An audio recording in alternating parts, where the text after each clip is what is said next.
Hey everyone, in this episode we're going to talk about the latest film, The Nun, the newest installment into the Conjuring franchise. We'll talk about the visual effects, all the jump scares, the plotline, and more. This is episode 73 of the Reel-ist Podcast.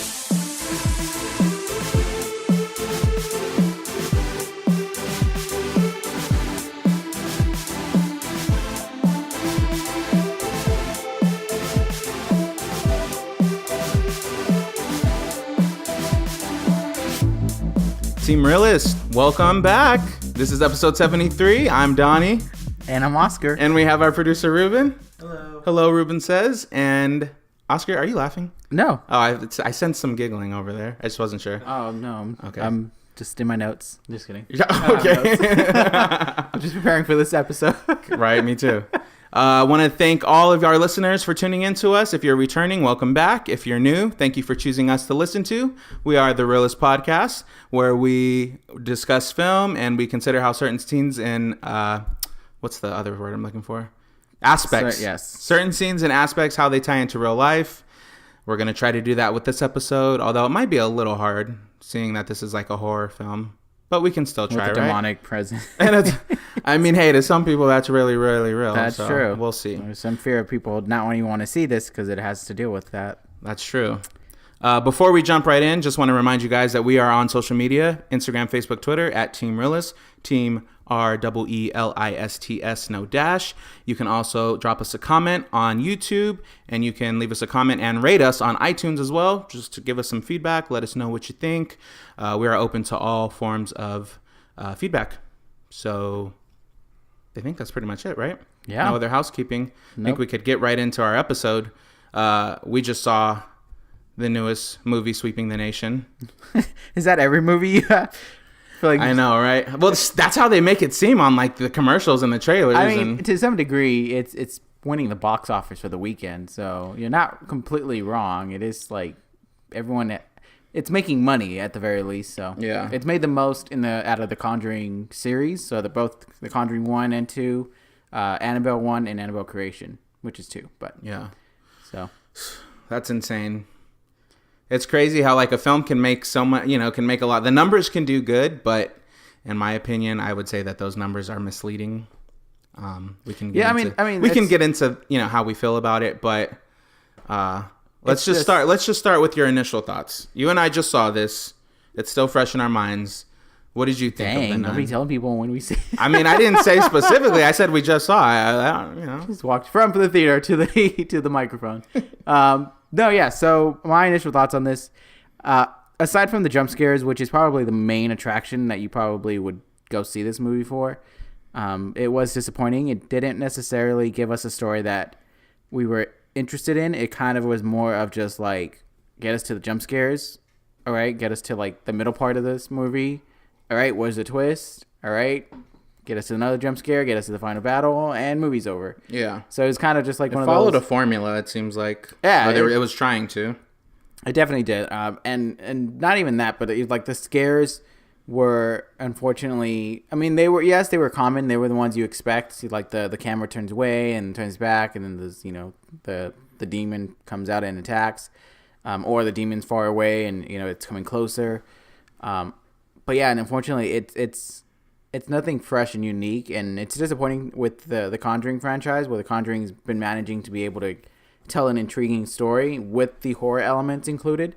Mm-hmm. So yeah, it was disappointed. I mean, the reason why I was looking forward to this, to the degree of wanting to see this, was the jump scare. I mean, that's kind of was the selling point. You just want to get a good jump scare. In the same way, you would go to a little maze. You don't go to a maze because it's the greatest design of like the monsters and everyone in there is so realistic. It's just because it's a fun little jump scare. So it's kind of the appeal to it. So I don't see anyone really going back to see this movie. If you've seen it once, you're kind of just like, That's kind of like, I feel like that's the general reaction. It didn't get a great cinema score as well. It's one that's just like you do it once and you're done. If you miss on it, you don't really regret it.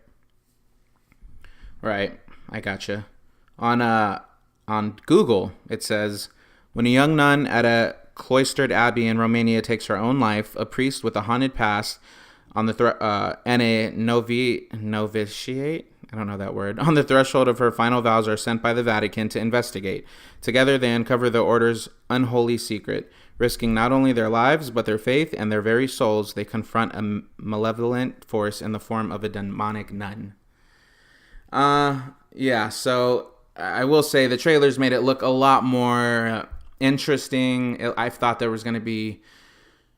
I thought there was going to be more depth to it. I thought there was going to be more... I feel like with the... I haven't seen The Conjuring. I'm not going to lie. I haven't seen the first... Like, there's 2 Conjurings, right? I did see Annabelle. And even... that wasn't, my favorite movie or the most scary movie. But that even had a little more intriguing storyline and background to it than this one. I just felt like this one was very generic. Like... oh, there's this kind of haunted grounds and, which caused these, nuns to take their lives. And now they're going to send this holy father who's, one who doesn't play by the rules and does things his own way. And they're going to send him and a very pure, young, naive nun to go investigate. And then they find, dark forces. And like, it just seems formulated. Like, it's not the most original idea, so that was unfortunate.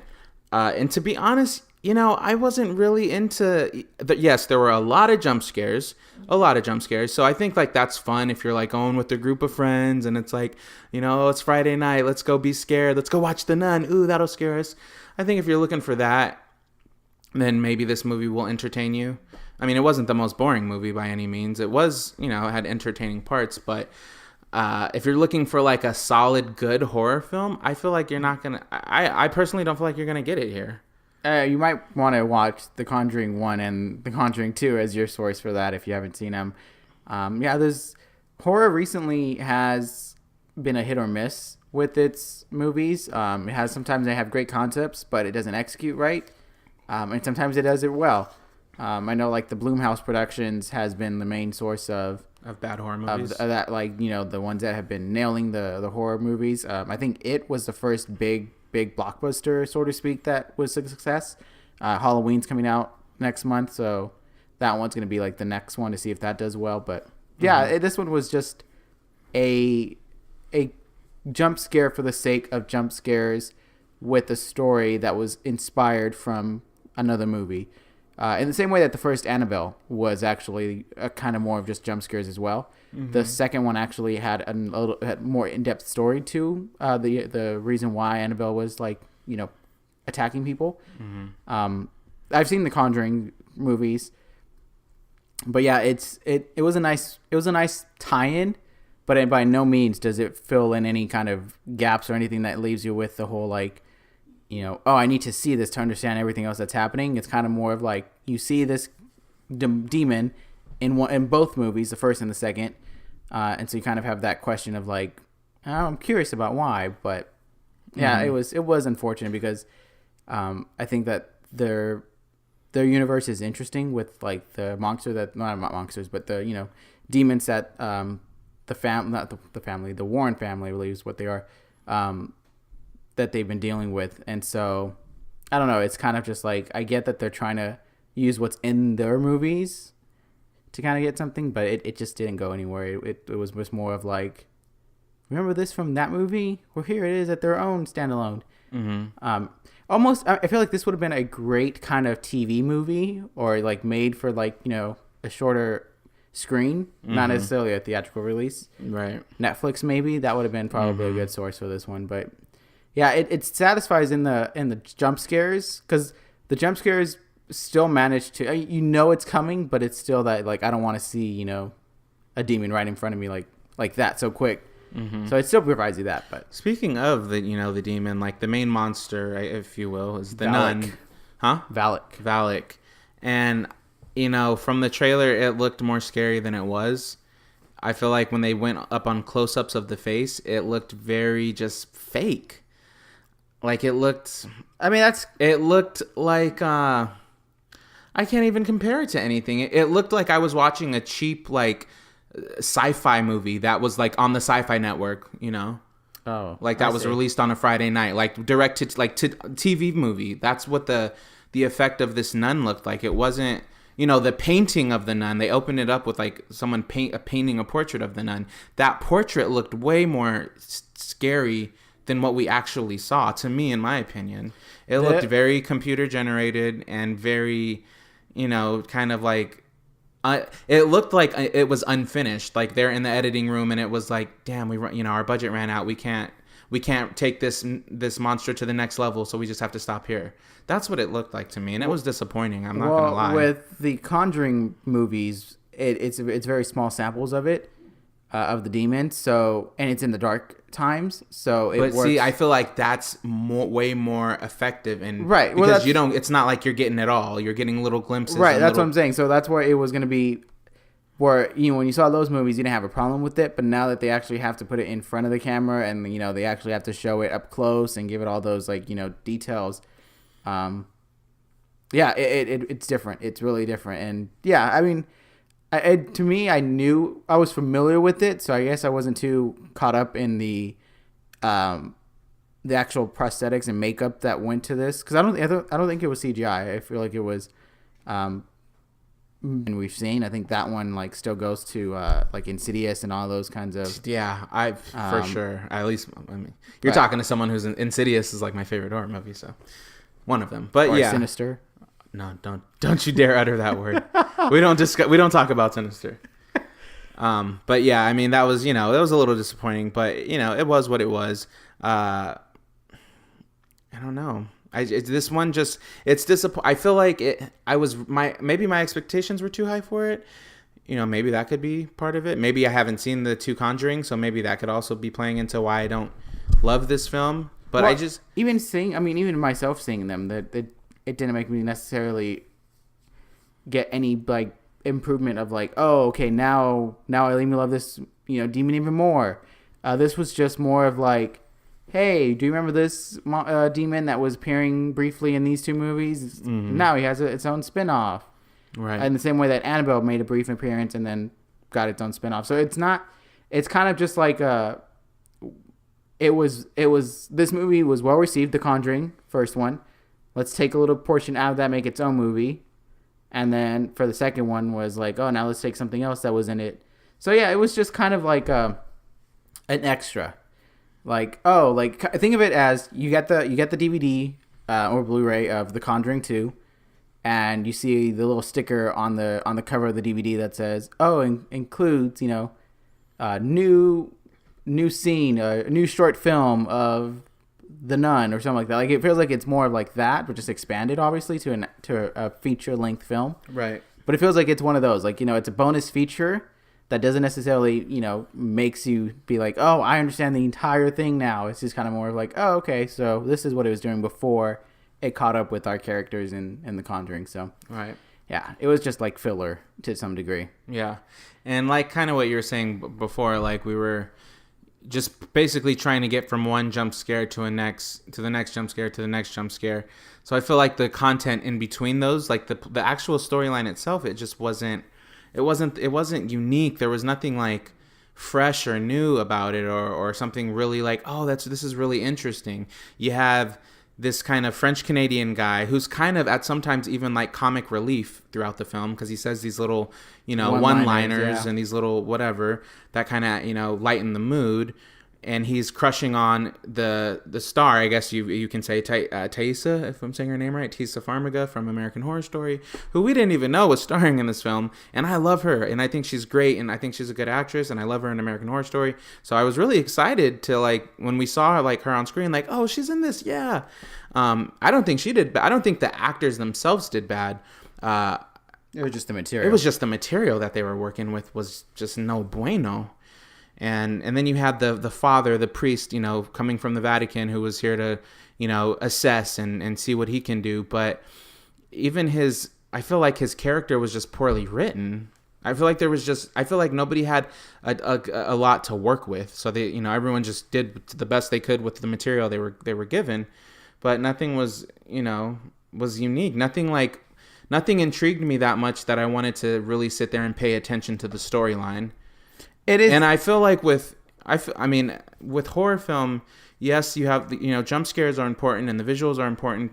For it to be physically frightening to look at is important. But I also feel like if you can add really clever like black backstory and add depth to it and write out storylines that are riveting and get you thinking and like kind of boggle your mind, like those are the most effective type of horror films.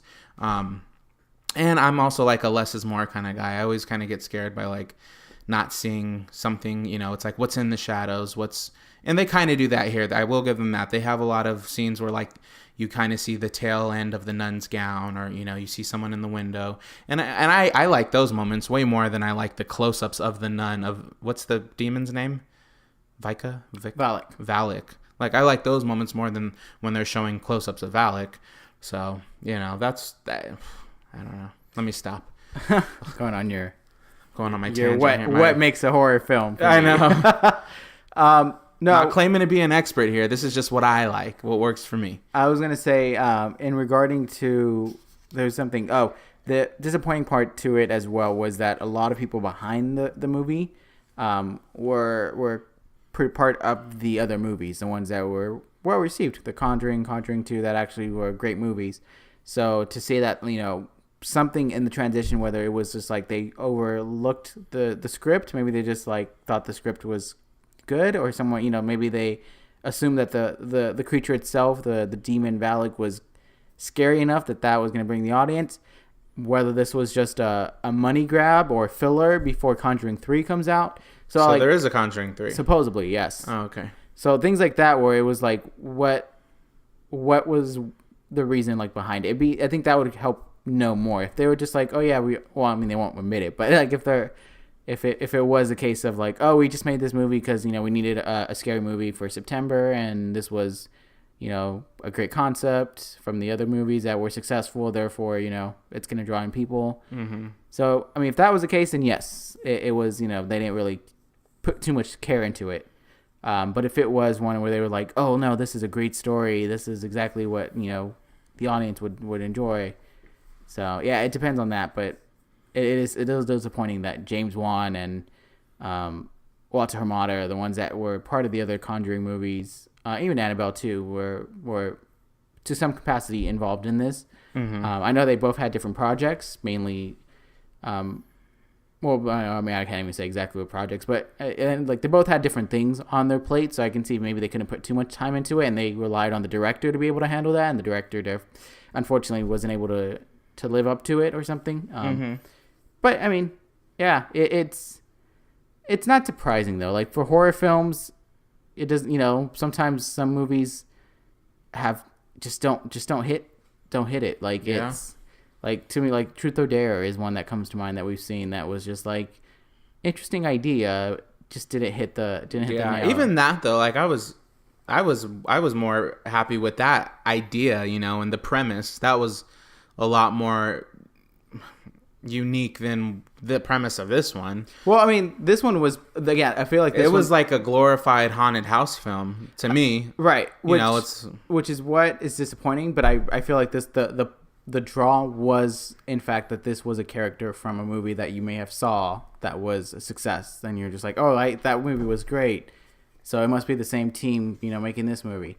I honestly feel like this probably may have been more of just a box office. Yeah, just a money grabber. Just a quick, box office, because Chapter 2 is filming as well. So like Warner Brothers had other movies, and they're just like, oh, we need to fill in a gap for a scary movie until they get us to the next one. Yeah, that makes sense. One thing I will say, one of the things I did like about it, I'll give it that it did have a lot of jump scares. So that was for sure. Like, you go to a movie to see to get scared a little bit. So I think you for sure will get that. And some of your door just opened. Does it do that? Yeah. Okay. Okay, yeah, that was weird. Like I'm just like, and you're looking. I'm facing it, and I just hear the door creak open, and I'm like, oh no, oh my god, she's here. It just closed. Does it close too? I swear to God, the air just turned on. Okay. Ruben, don't be messing with us, Ruben. It doesn't. It closed. Look.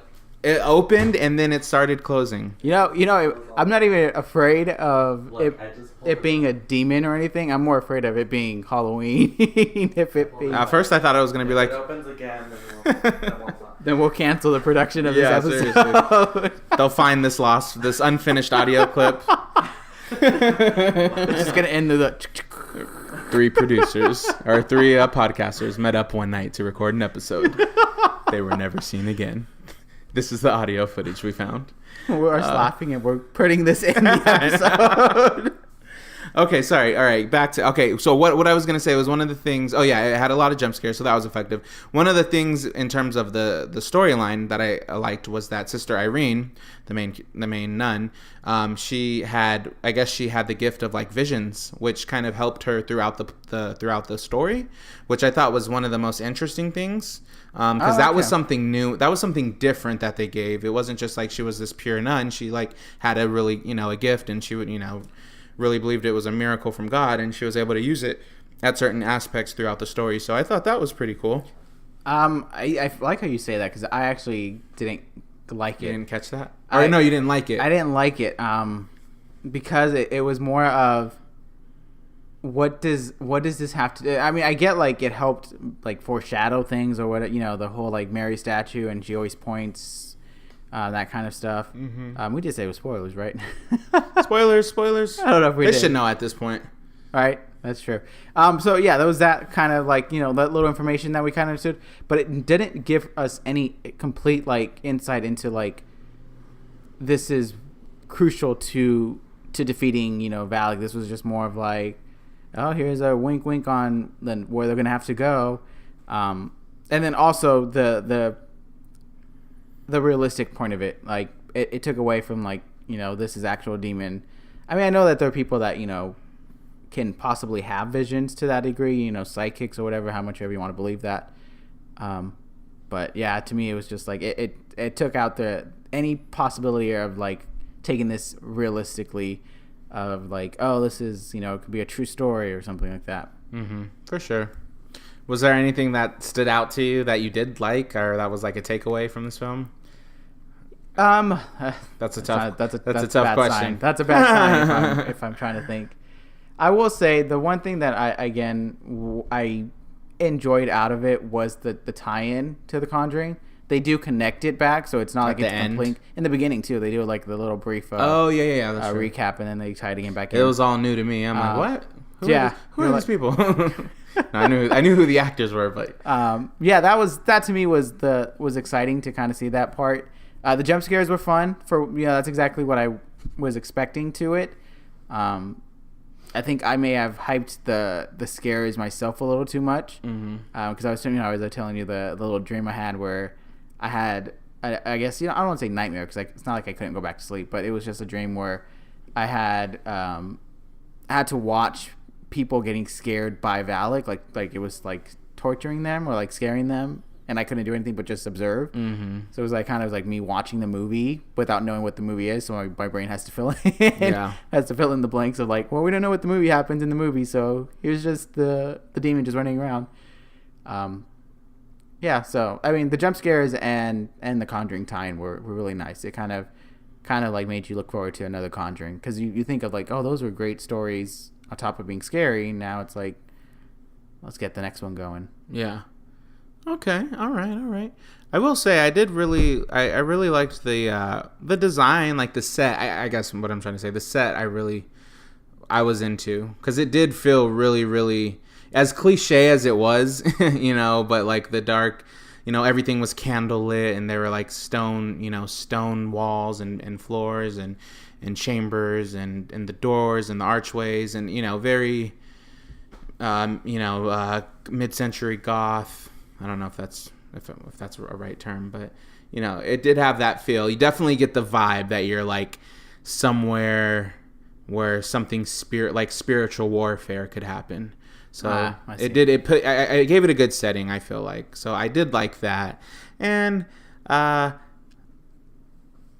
guess the nun costumes were cool. They were pretty authentic. They were pretty visually. All the costumes no problem visually with this movie. Even like towards the beginning when the priest who was supposed to go investigate everything, when he was sent to the Vatican to meet with the three leaders. Oh, yes. Like even like that, their costumes and the set design, like that was really nice and really intriguing.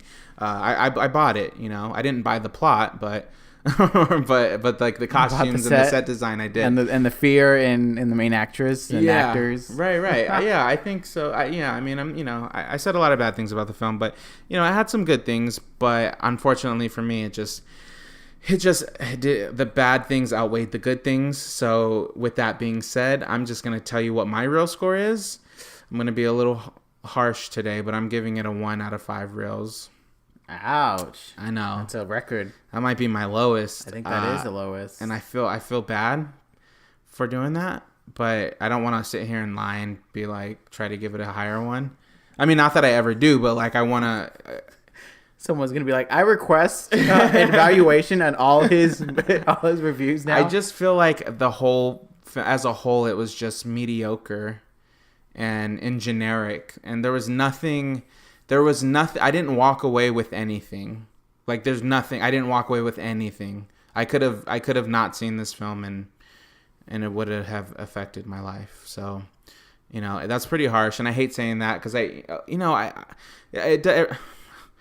I'm sorry, guys. I just want to say this. I know that it takes a lot of hard work goes into film. Like so many people have to collaborate on this, this gigantic effort to like produce this one thing that they're, and people are pouring their hearts and souls into it and putting it out there and hoping that it gets received well. So I'm happy for, what it's doing at the box office. I want them to keep doing good and make, profit off of it. And I know there's going to be people out there that are going to be like, oh my God, The Nun was my favorite movie ever. It's so good. And I'm happy. That's going to be a small number. It'll be a small number of people, I'm sure. But, and I hope it does. I hate to, when people rag all over films, it's like, I like to always look on the positive. Like, well, a lot of people do there are not a lot of people, but there are some people that really do love that film. So I know that fan base is out there. I'm just not in that fan base. And for me, it didn't do anything for me. So I got to give it a 1 out of 5. Maybe Oscar, you'll be a little more generous. I don't know. I'm giving it a 5 out of 5. No, it's not too far from yours. It was going to be just a 1.5. Because to me, in terms of the score that I'm giving it, it's based off of the movie itself more than like the work put into it. Because it's the end result. Like I know every movie has that, but like the redeeming qualities are mainly the jump scares and the visuals. Yeah. But that in itself does not make it a memorable movie. It just makes it like, oh, I remember that one time I got scared. What was that movie called? It had like something to do with the priest and a girl, and they went and it was like a scary nun or something like that. Yeah. Was it Scary Nun? I think it was called Scary Nun. So it's like it doesn't make it stand out. The story is what usually keeps people in mind. If you think about all your other horror movies that we, get to you all the time, you usually think because it's the scares on top of the visuals and on top of, other things. So to me, I was a little disappointed in that. I had faith in this going to be a strong movie based off just the team that made the other movies. Mm-hmm. It's just one of those where it's like you wish they still had, I don't know. It's just tough with exactly what the reason for making this movie is. I know, it's a scary movie to that degree, so yes, let's put that forward. But it's just like, was it because they're just like, oh, let's do something that the audience is going to go to because it's connected to The Conjuring, or was it because they really thought this story of like it haunting a church and all that stuff was they believed it, like they're like, oh, that's a great plot. Maybe it was a great synopsis when they first ran it through, and then it just never filtered. So 1.5 is going to be my score. Just for it's really forgettable. It's forgettable in the same way that Annabelle is forgettable. The first one, the second one for Annabelle is actually a little bit, well, not a little bit. It's a lot better because it actually has an interesting story. Mm-hmm. And on top of the doll being scary, very very scary. Actually, I remember those scenes that I can tell you about. Oh right now. Wow, I need to see it then. It's not very scary, like you have nightmares, but it's just like it plays with the darkness sometimes. So, but that's my score, 1.5. Okay, I feel it. I also want to just point out too that I know it's kind of, The Conjuring itself is like based off true events. Yes, by two actual. But people. And was this one based off true events, or this was not really? It was just a derivative of The Conjuring. This was just derivative. Okay. Because I was like, it seems like, I mean, I know back in, I think we were in 1592 or 1959, something like that. 55. 59. Not 19. No, that's sorry. I'm like, no, I was a couple centuries ago, right? Is that right? Centuries? I don't know if that many centuries. 100 years. No, I just want to make sure I'm using when the right did the word. Vatican? Me and numbers. Whenever the Vatican was. Well, what I was gonna say was it says 1952. No way. 19. Oh, okay. All right. So I was wrong. 1952. Well, the only thing I was gonna say was that I know that there are real reported cases of like demon possession and that kind of stuff, and obviously there's a lot of people really believe in that stuff. So I could see how they would think, when writing this script, like this could really, it probably really does scare a lot of people, because, some people look at it and go, oh, it's just a movie, just a horror film, whatever. But like, if you're a believer, you tend to believe in forces of good and forces of evil. So I could see like a lot of people, maybe a lot of religious people, could maybe watch something like this or try to stay away from something like this, because it could hit pretty close to home with their faith and their beliefs. So I just wanted to point that out. No, yeah, the true story to it. I mean, it's one of. I think this would be as close to be like inspired by those. Yeah, because I don't think there's. I don't know if Annabelle. I think Annabelle is also one that is inspired by. I think Annabelle is a little bit more closer. I don't think it was that doll specifically, but I think there was a doll that was considered possessed and. Like it's in a museum or something like that, but yeah. No, this one was just pure imagination. Imagination. Yeah, well, listeners, we want to know what you think of this film, so definitely share us your thoughts. Let us know if you loved it, if you hated it, or if you thought it was just kind of in between. Also, let us know what your favorite film from the Conjuring franchise was. So far for me, I've only seen Annabelle, and I've seen this one, The Nun. You're picking the wrong one. I know, dude. I'm like, I know that there's seriously. So as of right now, the Annabelle wins. Out of a low. That's saying something, right? What's your favorite so far? Conjuring 2. The Conjuring 2. Yeah, I mean the first one was. You were still getting to know the characters, so it kind of was like trying to establish, the relationships and everything. But the second one, was really just it went straight to the case, and you were just going into the case and trying to solve it. And there's just like a lot of different creepy elements to it. Mm-hmm. So you get like that possessed girl, and then you get Valak itself, and then you also get like I forgot what its name was, but it was like a very odd looking creature or like demon. Still, it was another demon. But it took like the look of a tall, thin man. Slender Man. It kind of like Slender Man, but not Slender Man. Okay. Before Slender Man was a thing. Maybe. I mean, I think Slender Man recent. That was a recent. Right. That was one we didn't see, but no, we didn't. It's on our list though. We'll catch it at some time. That's true. Anyways, thank you guys so much for listening, and we will see you next time. Peace out. Thank you.